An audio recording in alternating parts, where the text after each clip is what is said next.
हम्द व सलात के बाद पहले कुछ चंद सवालात हैं। एक तो ये है कि सैयद अपने बहन भाई जो सैयद हैं क्या उनको ज़कात दे सकता है? तो सैयद को फ़ी नफ्स ही सदका और ज़कात नहीं लगता, कोई भी दे, इसलिए उनकी वैसे खिदमत करें, वो मखदूम है उम्मत के, कि वैसे खिदमत करें। दूसरा ये पूछा गया है कि 50 साल की एक औरत है तो क्या वो बग़ैर महरम के उम्रे के लिए जा सकती है? तो भाई बात ये है कि औरत के लिए महरम के बग़ैर जाना दुरुस्त नहीं है, चाहे उम्र उसकी कितनी भी हो जाए। फिर ये पूछा गया है कि किसी बेवा औरत के पास सदका और ज़कात की खासी रकम जमा हो गई है, तो क्या वो किसी कारोबार के लिए उन पैसों को इस्तेमाल कर सकती है, किसी को दे सकती है? जब आप किसी को ज़कात देते हैं तो आपके लिए तमलीक शर्त है। फ़िक़्ह का एक जुमला है तमलीक, मतलब ये कि सामने वाले को मालिक बनाना ज़रूरी है। तो जब आप किसी को किसी चीज़ का मालिक बना देते हैं, फिर जो उसका देला है वो करे, फिर वो उससे कारोबार करे या वो उससे कुछ और करे। हज़रत उमर बिन अब्दुल अज़ीज़ रहमतुल्लाह अलैह के ज़माना मुबारका में एक शख्स था जिसको ज़कात लगती थी, तो इतने लोगों ने ज़कात दी थी कि उसने उसी साल ही कारोबार शुरू कर लिया और फिर अगले साल उसने ख़ुद ज़कात देनी शुरू कर दी। तो ये कोई ऐसी बात नहीं है कि हमने पैसे दिए थे तो उन्होंने कारोबार में लगा लिए। तो भाई आपने जब दे दिए थे तो फिर वो जैसे उनका दिल करे वो वैसे करे। पूछा गया है कि तर्जमा और तफसीर वाला कुरान मजीद पढ़ना चाहते हैं तो कौन सा पढ़े?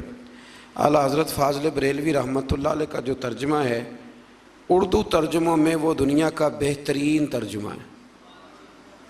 और मतलब ये मैं अक़ीदत की बुनियाद पे नहीं कह रहा, कराची यूनिवर्सिटी से PhD का मकाला मंजूर हुआ है उर्दू तराजुम पर कि पाकिस्तान में जो उर्दू तर्जुमे उनमें सबसे बेहतरीन तर्जुमा कौन सा है। तो आपकी कराची यूनिवर्सिटी ने एक शख्स को PhD की डिग्री इस बात पर दी है कि वाकई तूने साबित कर दिया है कि सबसे अच्छा तर्जुमा आला हज़रत फ़ाज़िल बरेलवी का तर्जुमा है, अदब वाला और चाशनी वाला। अब ये है कि बहुत सारे लोग छापते हैं और सारे अल्हम्दुलिल्लाह अच्छी कोशिश करते हैं, लेकिन मशवरा आपके लिए ये है कि जो दावत इस्लामी ने शाया किया है तर्जुमा कुरान मजीद का, वो हर लिहाज से इस वक्त जो छपते हैं उनमें सबसे बेहतरीन है।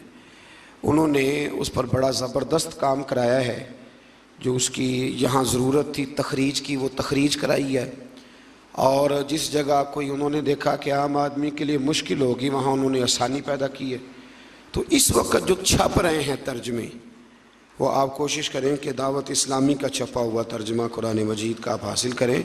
वो एक बड़ा उम्दा काम उन्होंने किया है। आला हज़रत की और भी कई किताबें उन्होंने छापी हैं और जो काम किया बड़ा शानदार किया है, इल्मी और तहकीकी काम। उनकी खिदमात इस मैदान में बड़ी उम्दा हैं। तो आप वो तर्जमा हासिल करें और उसका मुताला करें, और उसके साथ हाशिया है हज़रत सदरुल अफ़ाज़ुल बदरुल मुमासिल सैयद नईमुद्दीन साहब मुरादाबादी का, वो हाशिया है। तो बड़ा मज़ेदार काम है। अगर आपको चस्का लग गया ना उसको पढ़ने का कि एक रुकू तर्जमा तफसीर से रोज़ पढ़ना है, शर्त यह है कि मज़ा लग जाए। अगर लग गया ना तो इंशाअल्लाह ताला फिर आप जितनी मर्ज़ी रोटी खा के सोएं, वो आपको आवाज़ ज़रूर देगा कि उठ यार एक दफ़ा पढ़ लें, वो आवाज़ ज़रूर देगा। तो इसलिए ये जो सवालात थे मैंने अर्ज़ कर दिए। आज हमारे सबक का 28वां पारा है।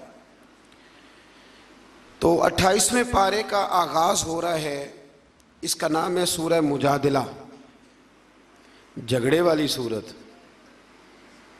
बात बड़ी दिलचस्प है। अल्लाह फरमाते हैं कद समी अल्लाह, तहकीक अल्लाह ने सुन ली, कौल अल्लती, उस औरत की बात, तुजा दिलू का, जो आपसे झगड़ा कर रही थी, फी ज़ौजी हा, अपने खामन के बारे में। हज़रत खौला बिन सालबा रदी अल्लाह ताला अन्हा एक खातून थी, तो उनके खामन ने उनके साथ ज़िहार कर लिया। एक ज़िहार होता था अरब के अंदर, वो कहते थे कि औरत को कि तेरी जो है वजूद का फ़लाँ हिस्सा वो मेरी माँ के वजूद के फ़लाँ हिस्से की तरह है।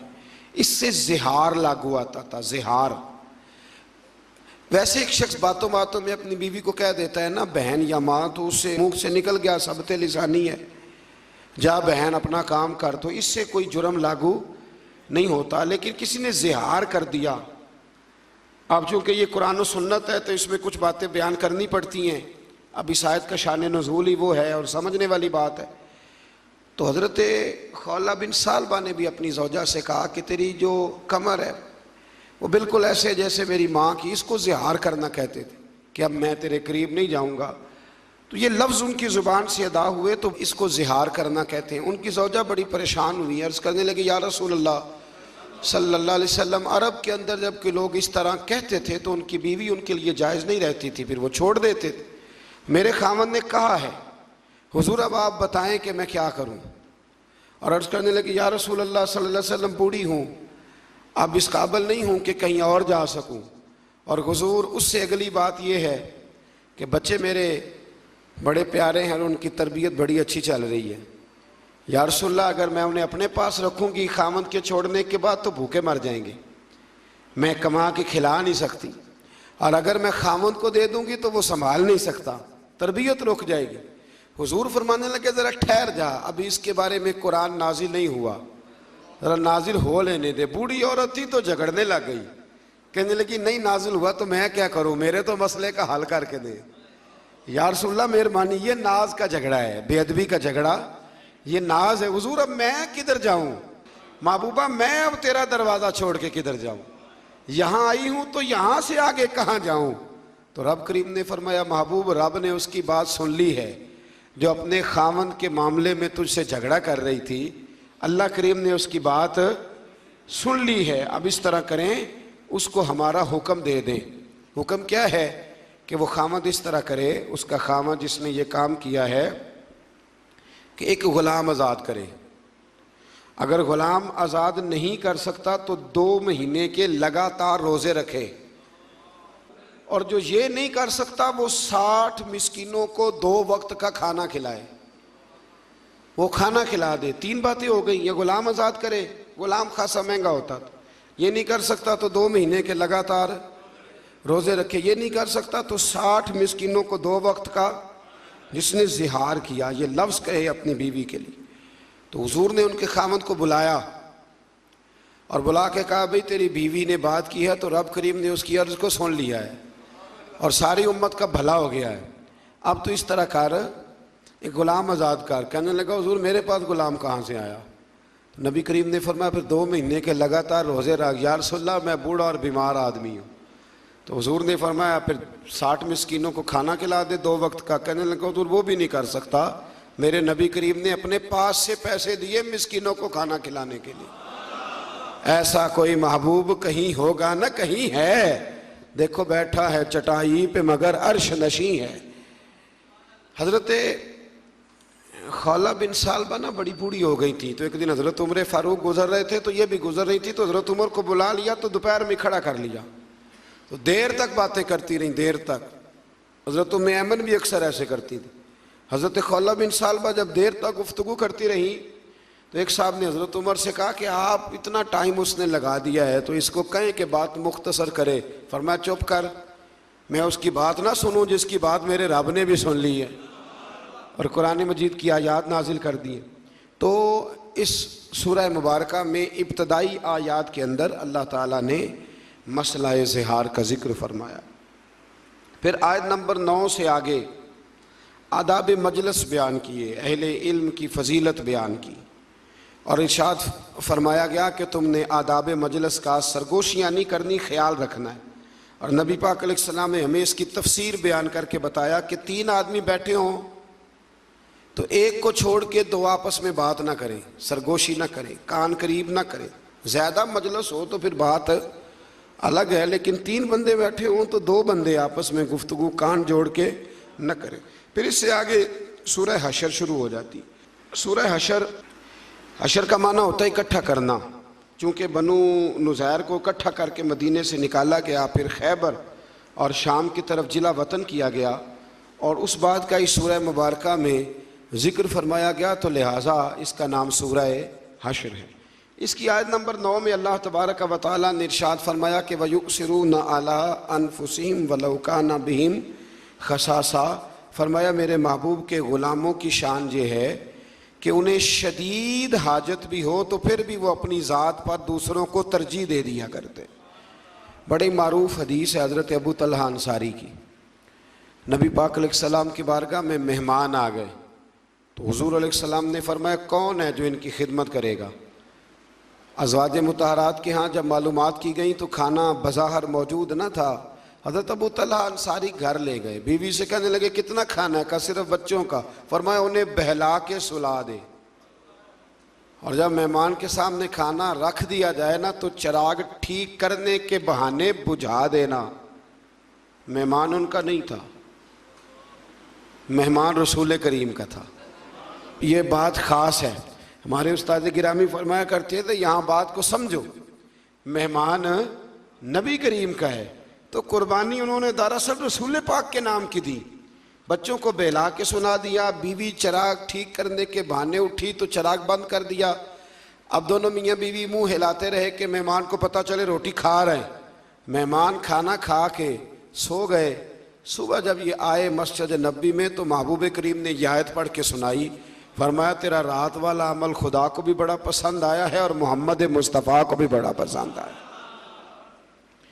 फिर इससे आगे आयत नंबर 21 में कुरान मजीद की जलालत का बयान फरमाया। लौ अनज़लना हाज़ल कुरआन अला जबलिन लरअयतहु खाशियम मुतसद्दिअम मिन खशियतिल्लाह। फरमाया ये कुरान अगर पत्थर और पहाड़ों पे नाजिल करते तो वो अल्लाह के खौफ से रेज़ा रेज़ा हो जाते।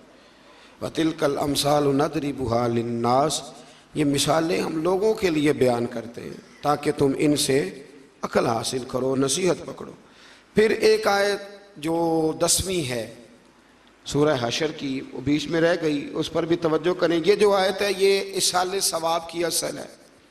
वल्लज़ीना जाऊ मिन बादिहिम यक़ूलून रब्बना इग़फ़िर लना व लिइख़वानिना अल्लज़ीना सबक़ूना बिल ईमान। बड़े गौर से तर्जुमा सुनना है आपने इस आयत का। फरमाया जो कहते हैं इस माल में उनका भी हक है जो ईमान वालों के बाद आए। कुछ ईमान वाले रुखसत हो गए और फिर ये उनके बाद आए तो ये क्या कहते हैं, ये कहते हैं रब्बना इग़फ़िर लना, ऐ अल्लाह हमें भी बख्श दे, वाली इख़वानिना अल्लज़ीना सबक़ूना बिल ईमान, और हमारे उन भाइयों को भी बख्श दे जो हमसे पहले ईमान लाए, यानी जो दुनिया से चले गए, या अल्लाह उनकी भी बख्शिश। तो पिछले जो होते हैं वो जाने वालों की बख्शिश की दुआ करते हैं। अब लोग फटाफट कह देते हैं कि इसाले सवाब का क्या मतलब हुआ, जाने वाला जो करके गया उसे अजर मिलेगा।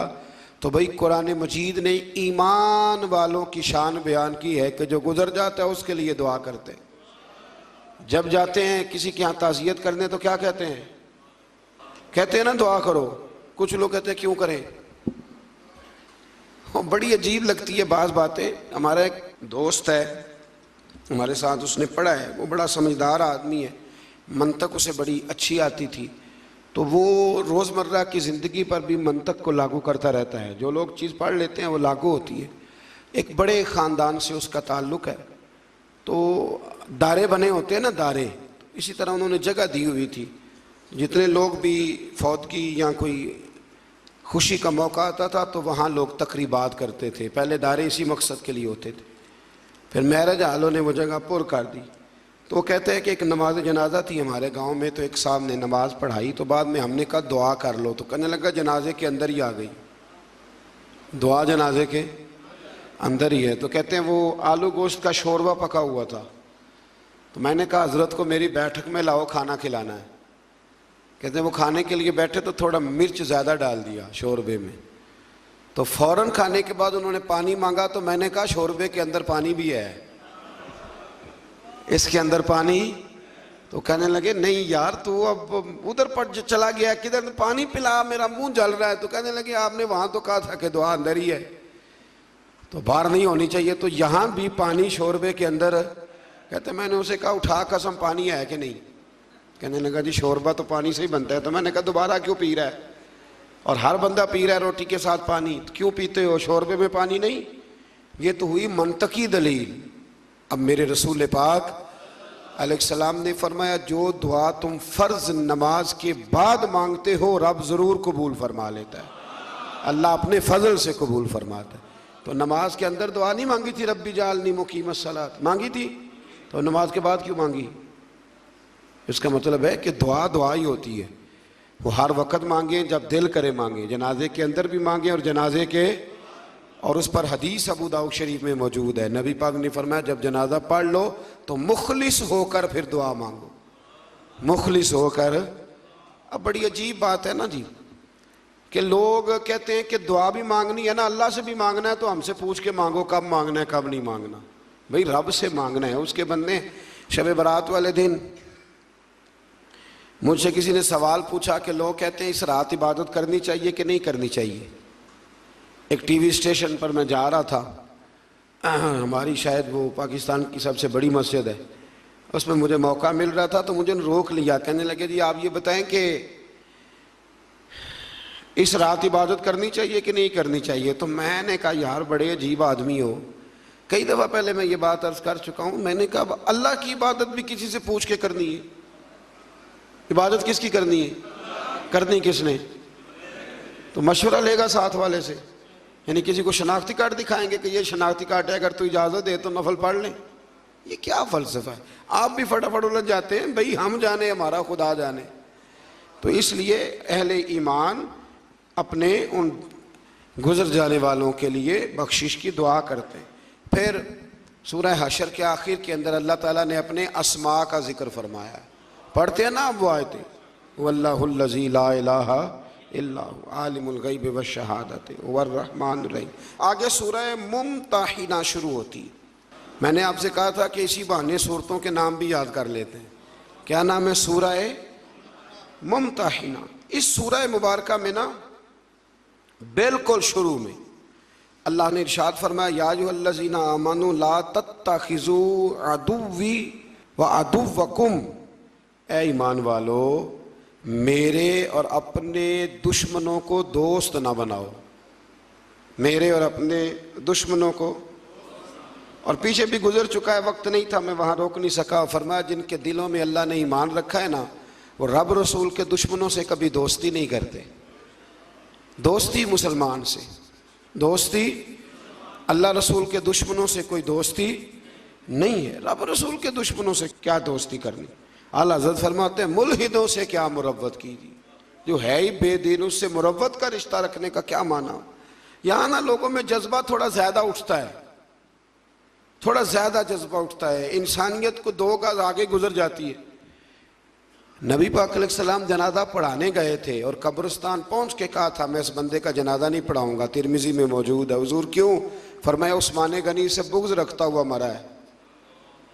तो जब उस्मान के बुग़्ज़ वाले का नबी पाक जनाजा नहीं पढ़ाते जो रहमत लिल आलमीन है, तो हमारे अंदर कोई इंसानियत ना को दो गज आगे गुजर के, भाई इंसानियत और चीज़ का नाम, क्या उस बंदे में भी कोई इंसानियत है जो नबी पाक की बेअदबी करता है? उसमें भी कोई इंसानियत है जो सहाबा की बेअदबी करता है, अहले बैत की बेअदबी करता है? तो आप पहले देख तो ले कि माजरा क्या है। तो फरमाया मेरे और अपने दुश्मनों को कभी दोस्त न बनाओ। फिर इससे आगे सूरह मुमतहिना में ना आयत नंबर 10 में बहुत सारी औरतें ना हिजरत करके मक्के से मदीने आने लग गई थी, बहुत सारी, और कुछ बिला वजह बस ऐसे थोड़ा सा इख्तलाफ हुआ तो आने लगी। तो अल्लाह ताला ने आयत नंबर 10 में फरमाया कि हिजरत करके आने वाली औरतों के बारे में मोमिनों से फरमाया कि उनके ईमान का यकीन होने के बाद, जब जुम्मे तय हो जाए कि वाकई ये वैसे नहीं आई, मोमिना है इसलिए आई है, फरमाया यकीन होने के बाद उन्हें कुफ़ार की तरफ मत लौटाओ। और फरमाया मोमिन औरतें काफिरों के लिए हलाल हैं, न काफिर मर्द मुसलमानों के लिए हलाल। नीज़ फरमाया कि मुसलमान भी काफिर औरतों को अपने पास न रखे, वो भी अफारी करने। एक वक़्त तक जायज़ था कि जब तक अभी ज़ाहिर है लोगों के माहौल इस तरह के थे कि खामद कलमा पढ़ता था तो बीवी नहीं पढ़ती थी, तो बीवी कलमा पढ़ती थी तो खामद, तो एक वक्त के लिए उसको अभी गुंजाइश दी गई। लेकिन जब हालात इस तरह के हुए कि अल्लाह ने इस्लाम को गलबा दिया तो फिर मना कर दिया। फरमाया अगर तुम्हारी औरत काफिर है तो अब तुम्हारा निकाह कायम नहीं।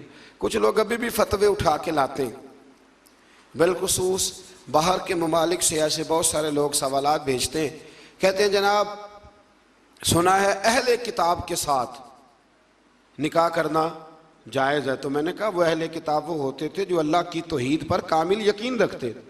यहाँ तो यहूदी हज़रत उज़ैर को अल्लाह का बेटा मानते हैं माज़ल, ईसाई हज़रत ईसा को अल्लाह का बेटा मानते हैं, तो अहले किताब कहाँ से हो गए? तो मुशरिक हैं।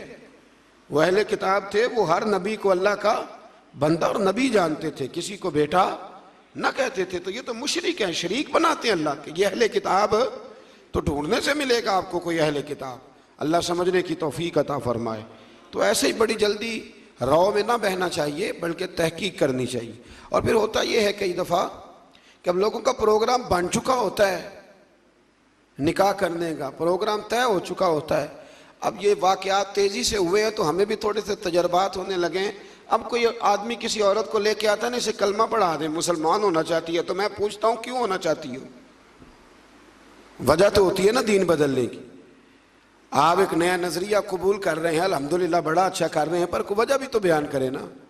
तो अक्सर वजह यही समझ में आती है कि उन्होंने शादी करनी होती है ज़्यादातर। तो वो अब जी शादी होनी है तो लिहाजा कलमा पढ़ा दें। तो ये आप मर्द की खातिर कलमा ना पढ़ें, ना मर्द औरतों की खातिर कलमा पढ़ें। कलमा जब भी पढ़ें अल्लाह रसूल की रज़ा के लिए पढ़ें। ये इसलिए ना कलमे पढ़ें कि हमने शादियाँ करनी, बस शादी का प्रोग्राम बना हुआ था तो लिहाजा। और ऐसे ऐसे अजीब मामलात। एक दफ़ा एक मेरे पास मसला आ गया कि एक ईसाई औरत है तो वो कलमा पढ़ना चाहती है। तो मैंने कहा ठीक है लाएं, देर नहीं करनी चाहिए मुसलमान करने में। तो मैंने थोड़ी सी उससे तहकीक की तो मुझे पता चला कि वो अपने खामन से जान छुड़ाना चाहती है। तो कलमा पढ़ लेगी तो निकाह खुद ब खुद ख़त्म हो जाएगा। तो जान छुड़ाना, तो आप तहकीक करें ज़रूर, इस पर गौर करें। और बड़े सारे लोग जो सपोर्टर बन जाते हैं वो भी ज़रूर सोचें कि आखिर वो बताए तो सही उसे किस चीज़ ने मुतासिर किया है। बड़े कम लोग आपको ऐसे मिलेंगे जो मुतासिर होकर तहकीक करके दीन को दिल से कबूल करके आते हैं। ऐसा कोई आए तो उसके तो पैरों के नीचे पर बिछा देने चाहिए, आंखें बिछा देनी चाहिए, इस तरह का कोई आए। अल्लाह तौफीक अता फरमाए।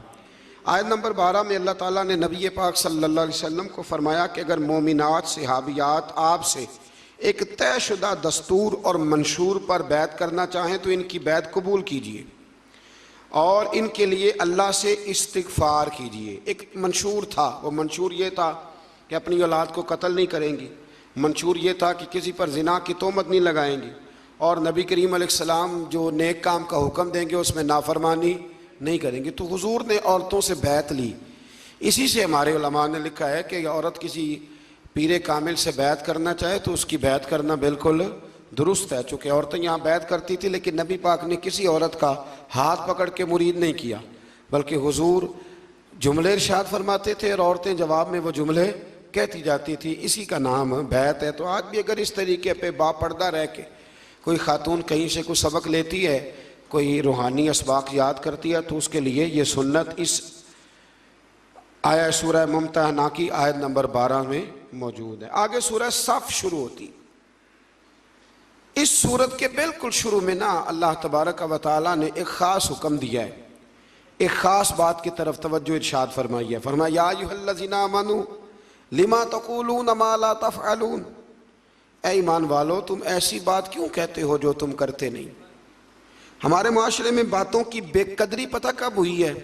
जब बातों को लोगों ने वक्त गुजारने का जरिया समझ लिया है। कुरान कहता है वो बात तुम क्यों कहते हो जिस पर तुम्हारा अमल नहीं है। वैसे भी एक होता है अल्फाज का हेर फेर, उसका मजा नहीं होता, वो कई दफा अदाकारी होती है। एक होता है जज्बात का इजहार, जज्बात का इजहार।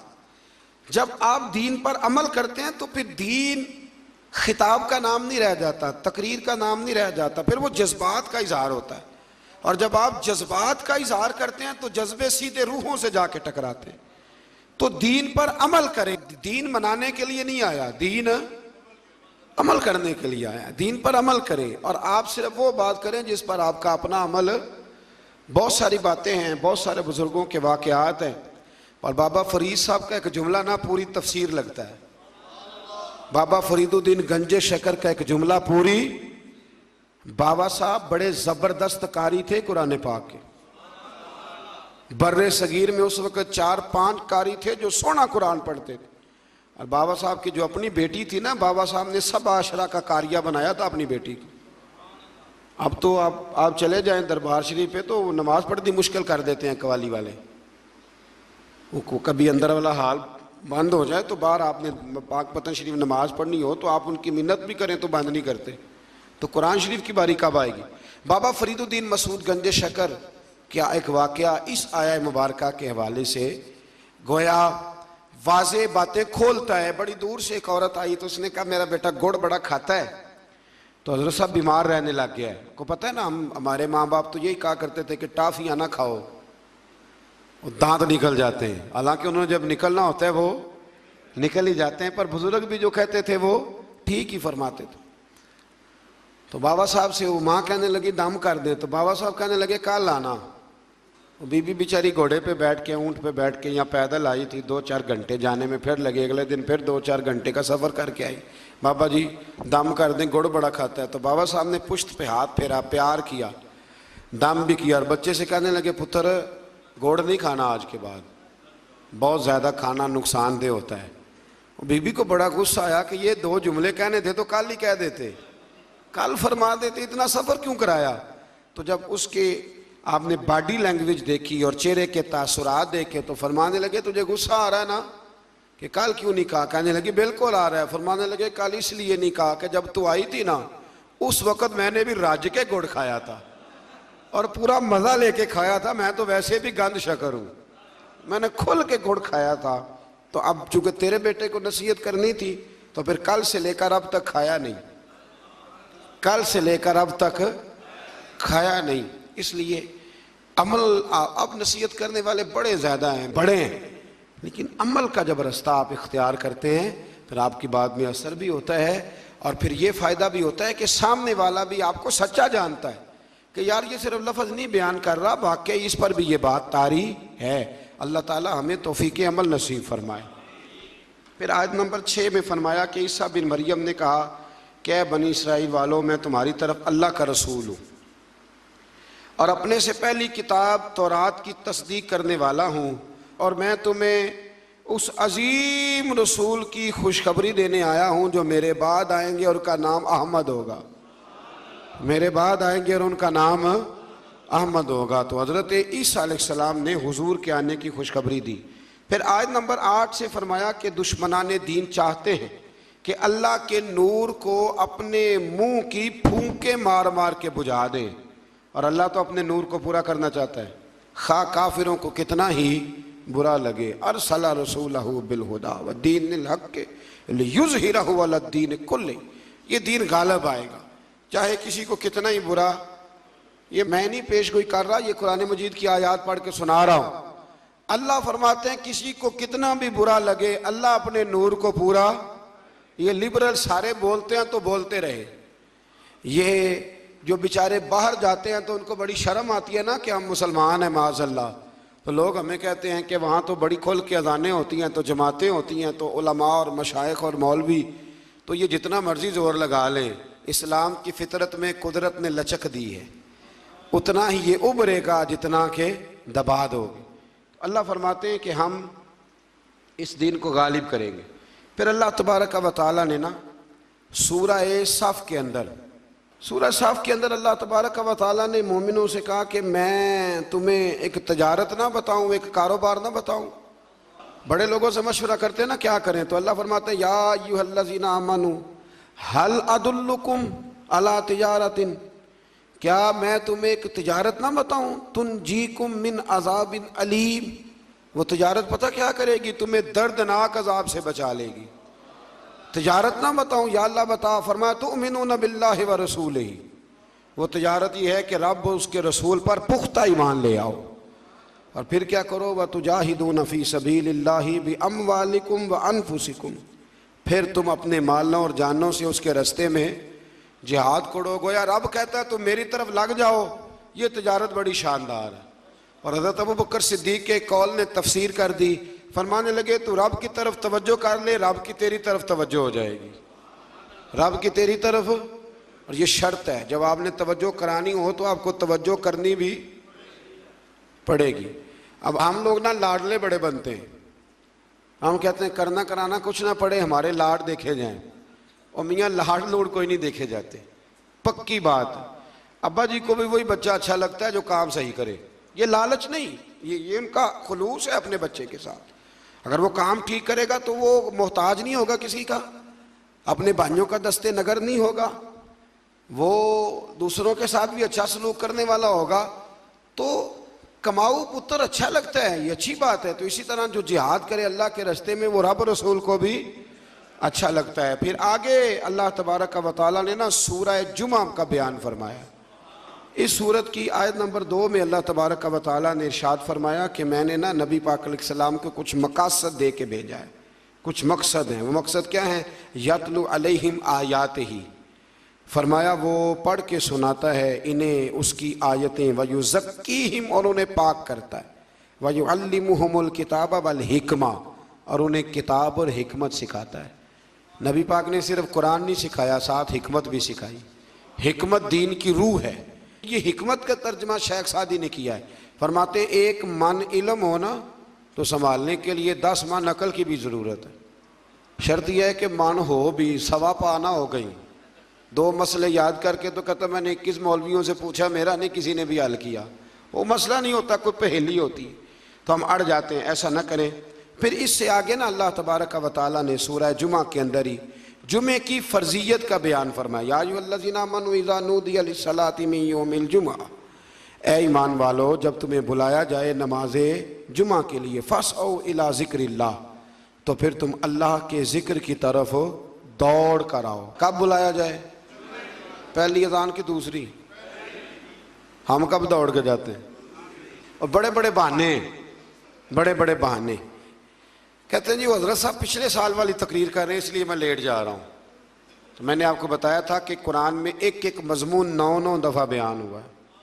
तो वो सिपारा आप छोड़ देंगे जहाँ दोबारा बात बयान हो रही? क्या बात करते हैं आप? बड़े बड़े अजीब बहाने। भैया वक्त पे जाएं, टाइम पे जाएं। फसऔ इला ज़िक्रिल्लाह, दौड़ के जाओ अल्लाह के ज़िक्र की तरफ। तो पहली अजान हो जाए तो अब आपकी जिम्मेदारी है कि आप सारा कुछ छोड़ छाड़ के तो मस्जिद की तरफ सफ़र करें। आगे सूरह मुनाफिकून शुरू हो रही है। बड़ा बेनियाज है ना, मुनाफिकों के नाम पे भी सूरत रख दी है, बेनियाज है। पूरी सूरत है मुनाफिकून।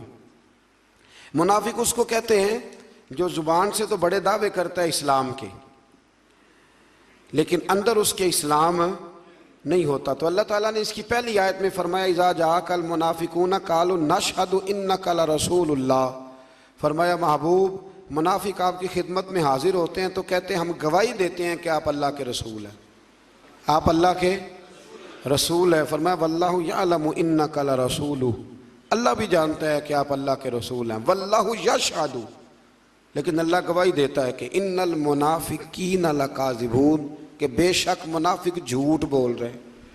उन्होंने क्या कहा था? ये झूठ है। अल्लाह कहता है झूठ बोल रहे हैं। उन्होंने क्या कहा था? आप अल्लाह के, अल्लाह क्या फरमाता है?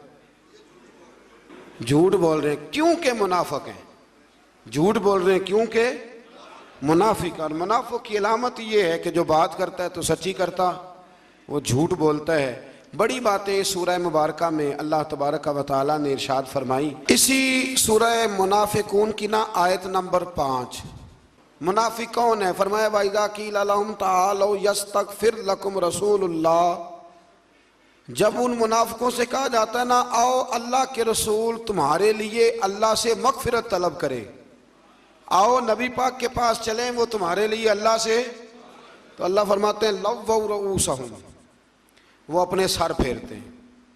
आप उन्हें देखेंगे कि वो अपने, कहते हैं उधर नहीं जाना, ये कुरान है, कोई चोट नहीं किसी पे। मुनाफिक की इलामत है। उसे कहो आओ नबी पाक के पास चलें, ना नमाज का इनकारी, ना ज़कात का इनकारी, ना हज का इनकारी। इनकारी किस बात का है? आओ नबी पाक के पास चलें तो लव्वौ रऊसहुम, अल्लाह कहते हैं सर मारता है, कहता है वहाँ जाना, सर घुमाते हैं।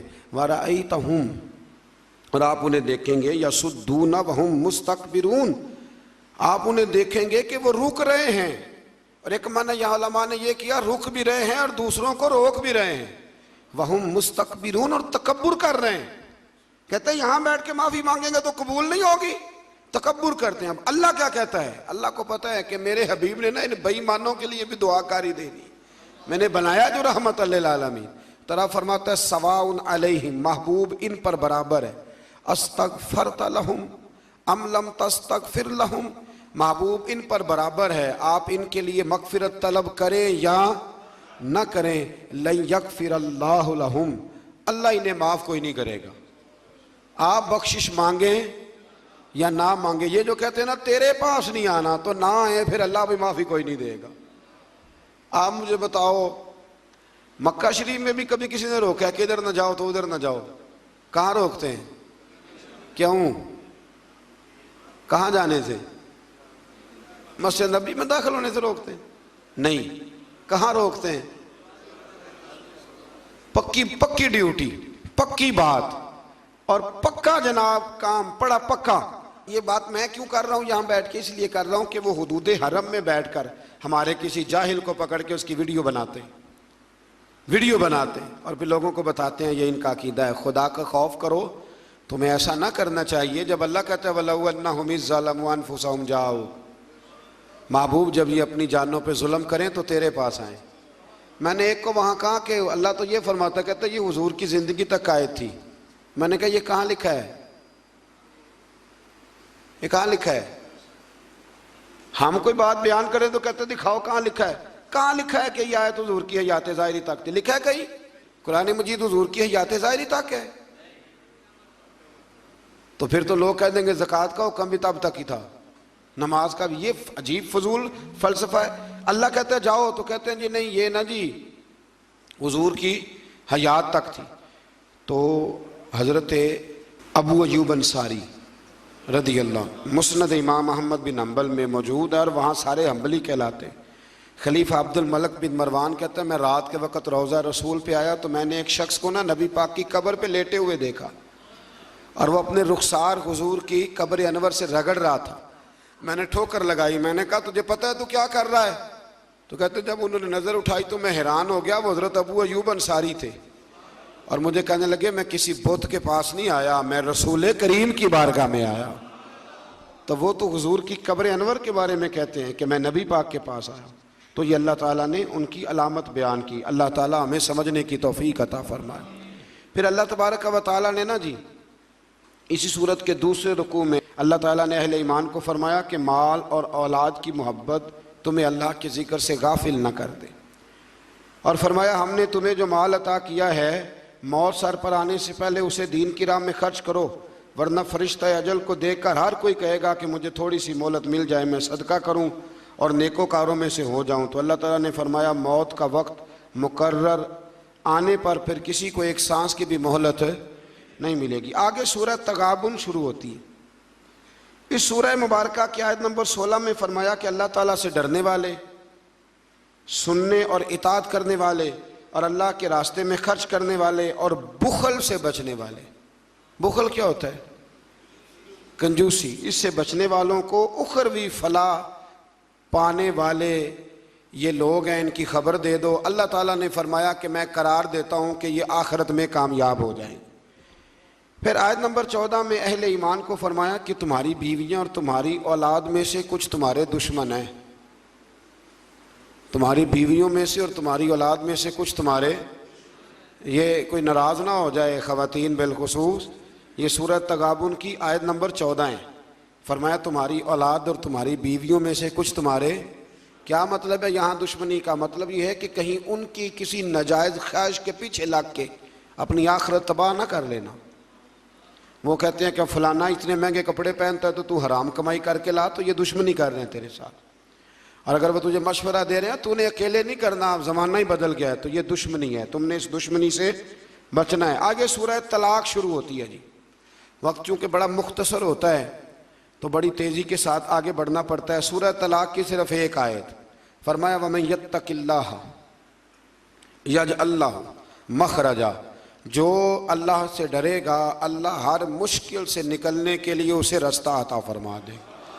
वयरज़ुक़हु मिन हैसु ला यहतसिब, और उसे वहाँ से रोज़ी देगा कि जहाँ से उसका कभी गुमान भी नहीं गया हो। जो अल्लाह से डरेगा अल्लाह हर मुश्किल से निकलने का उसे रास्ता। ये वो आयत है कि हज़रत अब्दुल्लाह इब्न मसूद फरमाया करते थे, जिसने इस पे अमल कर लिया उसकी दुनिया भी बन गई और आखिरत भी बन गई। फिर आगे सूरह तहरीम शुरू होती।